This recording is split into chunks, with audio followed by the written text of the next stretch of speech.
వెలుపుగా వైష్ణులు కూడా స్నానాధికంగా ఆచరించుకొని మళ్ళీ పడవలోకి వచ్చుకుగా పడవలో జనమంతా కూడా ఆకులంగా మారిపోతున్నారు. విధంగా ఆకులంగా మారుతుంది. అక్కడే ముడిచిని పడిపోతారు. కొంచెంసేపటి చెడు వేసుకొని ముగిస్తుండగా అల్లుడు మామతో చెప్తాడు, మామ మనం ఆ సన్యాసితో అబద్ధం చెప్పినందుకే మన ధర్మంతా కూడా ఆకులంగా మారిపోయినది. మనం ఆ సన్యాసిని తెచ్చుకొని వేడుకున్నట్టయితే మన ధర్మం వస్తుందని చెప్పి సన్యాసిని తెచ్చుకుంటూ వెళ్తారు. ఆ సన్యాసి ఒక చెట్టు కింద కూర్చొని తపస్సు చేసుకుంటుగా సన్యాసిని చూసి సాష్టాంగ నమస్కారం అనేక విధంగా వేడుకలుగా సన్యాసి అంటాడు, వైశ్యులారా మీరు సత్యనారాయణ స్వామి వ్రతం చేస్తా అని చెప్పి మర్చిపోయినది మీకు కష్టాలు కలుగుతున్నాయి.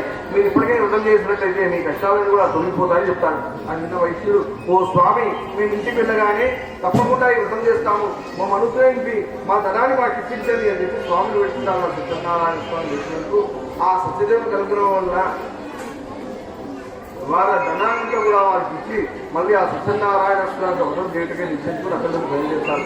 కొంతకాలానికి వ్యాపారం అంతా కూడా నగరం నుండి ఒక వందన పవనించుకొని ఆ సామగ్రిని కూడా చూపించుకుంటూ ఒక దూతను పిలిచి మేము వచ్చిన సంగతి మా భార్యతో చెప్పని చెప్పి ఆ దూత పంపుతాడు.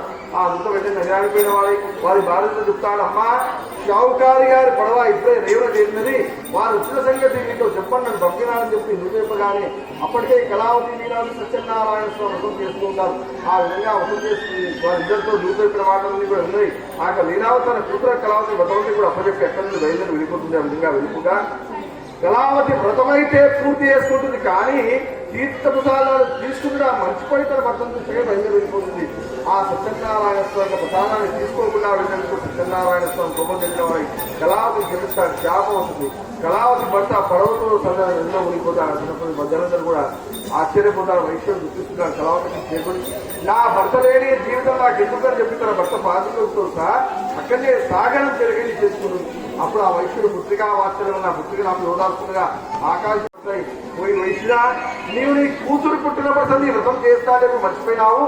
నీ కూతురు ఈ వ్రతాన్ని ఆచరించి తీర్థప్రసాదాలు తీసుకోకుండా వచ్చింది. అందుచేత తన భర్త పడవతో తన నన్ను మిగిలిపోయినాడు. తన ఇంటికి వెళ్లి తీర్థప్రసాదాలు స్వీకరించినట్టయితే తన భర్త క్షేమంగా తిరిగి వస్తాడని చెప్పి ఆకాశానికి మాటలు వస్తాయి. ఆ మాటలన్నీ కూడా విని ఆ కళావతితో ఇంటికి చేరుకొని సత్యనారాయణ స్వామి తీర్థప్రసాదాలు తీసుకుంటుంది. అందుచేత కళావతి భర్త పడవతో సహా నగరం నుండి బయటకు వస్తారు. ఆ విధంగా బయటికి రాగా అక్కడ ఉన్న ప్రజలందరూ కూడా ఆశ్చర్యపోతారు. వైశ్యుడు ఇదంతా కూడా చూసి ఇదంతా కూడా సత్యనారాయణ స్వామి వ్రతాన్ని నేను నా కూతురు పుట్టిన వ్రతం చేస్తానని చెప్పి మర్చిపోయినందుకే నాకు ఇది కష్టాలు కలుగుతున్నాయి.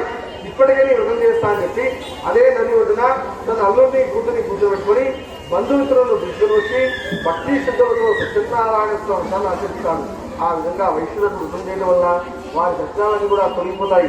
సకల కోరికలన్నీ కూడా నెరవేరవాడై సకల సంపదలన్నీ కూడా కలిగిన వాడై పుత్ర పౌత్రాదందరూ కూడా మోక్షాన్ని పొందిన వాడైతాను. ఈ విధంగా సత్యనారాయణ స్వామి కానీ ఏ మంత్రులైతే కూడా ఏ కోరిక వ్రతం చేస్తున్నాడో వారికి ఆ కోరికలన్నీ కూడా నెరవేరి అంత్యందు సత్యలోకాన్ని చేరుకున్నారని చెప్పిన వాడని ఇదే స్కందపురాణే రేవా కాండే సూత సౌనకా సంవాదే సత్యనారాయణ స్వామి వృతాధ్యాయ చతురోధ్యాయ సమాప్త. సత్యనారాయణ భగవానికి ఇంకొక కొబ్బరికాయ కొట్టండి.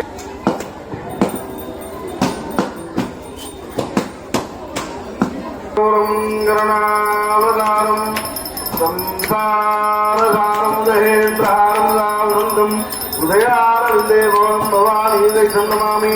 మంగళానంద నీరాజనం దర్శయామి. నీరాజనానందరే శుద్ధాచమ్యం సమర్పయామి. సత్యనారాయణ భగవానికి జై. సంసారసారం దహేంద్రహారం హృదయానందే భవం భవానీ. ఆశీర్వాద మీరు నమస్కారం చేసుకొని అందరికీ ఇవ్వండి.